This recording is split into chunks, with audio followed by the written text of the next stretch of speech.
Hello everyone.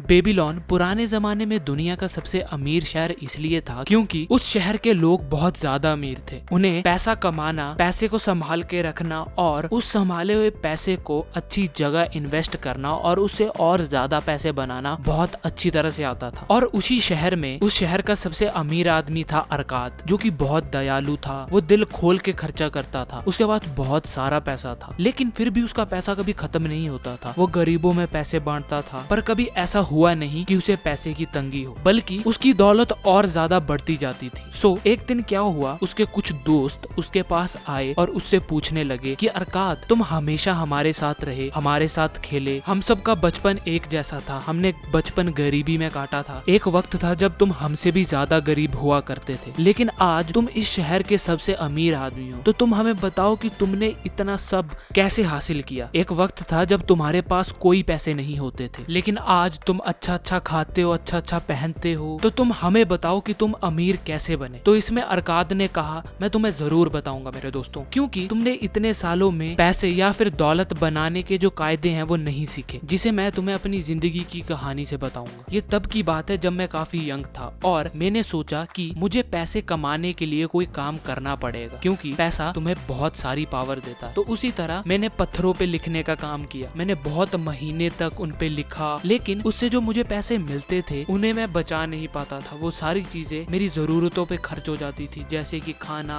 कपड़े और बाकी सब चीजें। फिर भी मैंने हार नहीं मानी। इसी से ही बनता है पहला lesson, you should have a strong Dzire. मैं हमेशा से चाहता था कि मेरे पास बहुत सारा पैसा हो, मैं भी बहुत सारी अच्छी चीजें खरीद सकूं। तो कहने का मतलब ये है कि you need a strong desire to achieve something. आपके पास एक बहुत स्ट्रॉन्ग रीजन होना चाहिए किसी भी चीज को पाने के लिए या किसी भी चीज को करने के लिए। सपोज करो अगर आपको कोई चीज चाहिए नहीं तो आप उसके लिए एफर्ट्स लगाओगे ही नहीं। कुछ महीने काम करते करते एक दिन एक अल्केमिस्ट नाम का मनी लेंडर अरकाद के पास आया। उसने अरकाद से कहा, अगर तुम पत्थर पे 9th लॉ 2 दिन में लिख दोगे तो मैं तुम्हें एक्स्ट्रा 2 कॉपर के सिक्के दूंगा। तो अरकाद बहुत ज्यादा मेहनत करने लगा और उसने पत्थरों पे लिखना शुरू कर दिया। और दूसरे दिन जब अल्केमिस्ट आए तब तक वो काम पूरा नहीं हुआ था, जिसे देख के उन्हें बहुत ज्यादा गुस्सा आया। अरकाद मन ही मन सोचने लगा कि अगर मैं उनका गुलाम होता तो वो मुझे बहुत ज्यादा मारते, लेकिन उन्होंने ऐसा कुछ नहीं किया। तब मैंने कहा कि अल्केमिस्ट, आप बहुत ज्यादा अमीर हो, आपके पास बहुत सारा पैसा है, तो अगर आप मुझे बताओगे कि अमीर कैसे बनते हैं तो मैं आपका काम कल सुबह तक बिना पैसे लिए कर दूंगा। ये सुन के अल्केमिस्ट हंसने लगे और उन्होंने कहा कि मुझे तुम्हारी बहादुरी देख के बहुत अच्छा लगा, ठीक है, तुम मेरा काम कर देना और कल सुबह मैं इसके बदले तुम्हें वो चीजें बताऊंगा कि जिससे अमीर बना जा सकता है। अगली सुबह तक अरकाद ने वो काम खत्म कर दिया था और अल्केमिस्ट आए और उन्होंने बदले में कहा, मैं बूढ़ा हो गया हूँ अरकाद, पर हम बूढ़े लोगों को मुंह चलाना ज्यादा पसंद है, तो मैं तुम्हें वो सारी चीजें बताऊंगा जिससे तुम अमीर बन सकते हो। मोस्टली सबको लगता है जो बूढ़े लोग होते हैं और उनके पास जो नॉलेज होती है वो बहुत पुरानी है, लेकिन जो सूरज आज तुम देख रहे हो वो तब भी उतना ही चमकता था जब तुम्हारे पिता का जन्म हुआ था और आज भी उतना ही चमक रहा है। जो मैं तुम्हें चीजें बताऊंगा वो तुम्हें पुरानी जरूर लगेगी, लेकिन ये बहुत ज्यादा फायदेमंद है। तो उन्होंने कहा कि क्या तुम अपने आप को पे करते हो, मतलब क्या तुम अपने आप को पैसे देते हो। तो ये सुन के अरकाद बोलने लगा कि अपने आप को पैसे कैसे दे सकते हो। तो अल्केमिस्ट ने कहा कि अरकाद, तुम मूर्ख हो, तुम दर्जी को पैसे देते हो, तुम मोची को पैसे देते हो, तुम जहाँ से खाना खरीदते हो इवन वहाँ भी तुम पैसे देते हो, लेकिन अपने आप को कभी पैसे नहीं देते। कहने का मतलब ये है कि तुम जो भी कमाते हो उसका हमेशा 10% अपने पास जरूर रखना। मीन्स अपनी इनकम का 10% अपने लिए सेव करके रखो शुरू में ही, और बाकी 90% से अपनी बाकी जरूरतें पूरी करो। और जब तुम्हारे पास वो बचे हुए पैसे काफी ज्यादा हो जाएं तो उस पैसे को अच्छी जगह लगाओ। कहने का मतलब ये है कि अच्छी जगह इन्वेस्ट करो। हर चीज का एक फ्लो होता है। जिस तरह एक रुका हुआ इंसान कभी आगे नहीं बढ़ सकता, एक रुका हुआ पानी कभी साफ नहीं रह सकता, उसी तरह अगर तुम्हारे पैसे एक ही जगह पे हैं और कहीं लग नहीं रहे, मींस कहीं इन्वेस्ट नहीं हो रहे, तो वो कभी ग्रो नहीं होंगे। तो तुम जो 10% हमेशा अपनी इनकम का बचाओगे वो एक बीज की तरह काम करेगा, जिसे तुम पानी दोगे, उसका अगर ख्याल रखोगे तो आगे जाके वो एक बहुत बड़ा पेड़ बन जाएगा जिसकी छांव में तुम आराम से बैठ सकोगे। ये बोल के अल्केमिस्ट चले गए और 1 साल बाद वापस आए। उन्होंने अरकाद से पूछा कि मैंने जो तुम्हें बताया था तुमने उसका क्या किया। अरकाद ने आगे से बोला, मैंने वही किया जो आपने बताया था। मैंने हर महीने अपनी कमाई का 10% बचा के रखा। शुरुआत में मुझे इससे काफी प्रॉब्लम होती थी, लेकिन धीरे धीरे मुझे इसकी आदत पड़ गई और फिर मैंने उन बचे पैसों को अपने दोस्त को दिया जो कि समुद्र के रास्ते जाके दूसरे देश से मेरे लिए गहने सस्ते दामों पर खरीद के लेके आएगा, जिसे हम यहाँ दुगने दामों पर बेचकर बहुत सारा पैसा कमाएंगे। तो अल्केमिस्ट ने आगे से पूछा, तुम्हारा दोस्त काम क्या करता है? अरकाद ने कहा, वो ईंटें बिछाने का काम करता है। ये सुनकर अल्केमिस्ट को बहुत ज्यादा गुस्सा आया। उन्होंने कहा, अरकाद तुम्हारे पैसे डूब चुके हैं। तुम एक ईंट बिछाने वाले पर कैसे भरोसा कर सकते हो कि उसे गहनों की अच्छी परख होगी? पर इंसान अपनी गलतियों से ही सीखता है। तुम दोबारा कोशिश करो और दोबारा से पैसे जोड़ना शुरू करो। ये बोलकर अल्केमिस्ट चले गए और जो उन्होंने बोला सच हुआ। उसके दोस्त को ठग लिया गया और उसके सारे पैसे डूब गए। 1 साल बाद अल्केमिस्ट दोबारा आए। उन्होंने अरकाद से पूछा कि तुमने इस बार अपने बचे हुए पैसे से क्या किया? अरकाद ने कहा कि मैंने उससे कॉपर खरीदा और उसे ढाल बनाने वाले को दे दिया, जिसके बदले में वो मुझे हर साल उसका ब्याज देता है। अल्केमिस्ट ने पूछा कि तुम उस ब्याज के पैसे से क्या करते हो? अरकाद ने कहा कि मैं उससे अच्छे अच्छे कपड़े खरीदता हूँ, अपनी मनपसंद चीजें खरीदता हूँ। तो अल्केमिस्ट ने कहा कि तुम अपने पेड़ को बढ़ने से पहले ही काट रहे हो। ऐसे करके तुम वहीं पहुंच जाओगे जहाँ से तुमने शुरुआत की थी। तुम जो सेव कर रहे हो और उसके पैसे जो तुम्हें मिल रहे हैं उन्हें तुम मार रहे हो। ऐसे करके तुम कभी भी अमीर नहीं बन पाओगे। तुम्हें अपने पैसे और इन्वेस्ट करने चाहिए ताकि उससे और पैसे बन सके। तुम्हें अपने पैसे और अच्छी चीजों पे इन्वेस्ट करने चाहिए बजाय इन फालतू चीजों पे, ताकि तुम दोबारा वहीं पे ना पहुंच जाओ जहाँ से तुमने शुरुआत की थी। ये बोल के अल्केमिस्ट चले गए और फिर 2 साल बाद वापस आए। तब तक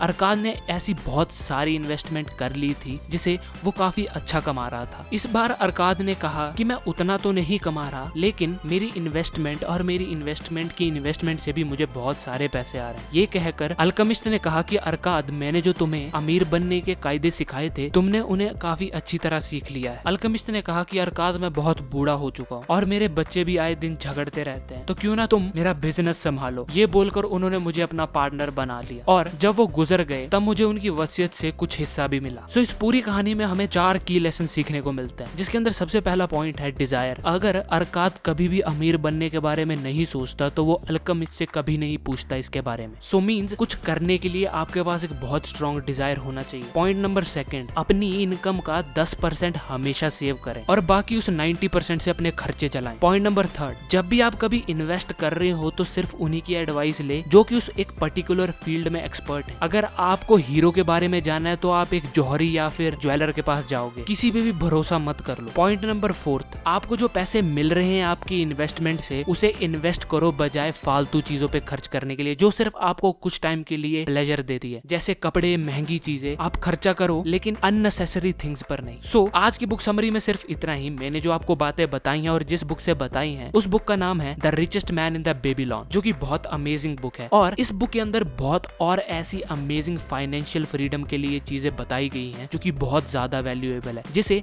मैं आगे फ्यूचर में जरूर डिस्कस करूंगा। टिल देन अगर आपको ये बुक चाहिए तो लिंक आपको नीचे डिस्क्रिप्शन में मिल जाएगा। तब तक के लिए मैं आगे फ्यूचर में आपके लिए ऐसी बहुत अमेजिंग बुक से अमेजिंग लेसन्स लेके आता रहूंगा। टिल देन लाइक करें, कमेंट करें, शेयर करें इस वीडियो को अपने दोस्तों और फैमिली मेंबर्स के साथ। सब्सक्राइब करना मत भूलना और बेल आइकन पे क्लिक जरूर करें जिससे आपको मेरी वीडियोस की नोटिफिकेशन मिलते रहे। आप मेरे को नीचे दिए गए किसी भी सोशल नेटवर्क पे फॉलो कर सकते हो। मैं ज्यादातर इंस्टाग्राम पे ज्यादा एक्टिव रहता हूँ और आप मेरे को कोई भी बुक रिकमेंड कर सकते हो जिसपे आप चाहते हो कि मैं ऑडियो समरी बनाऊं, जो कि मैं जरूर बनाऊंगा। तब तक के लिए thanks for watching and have a nice day.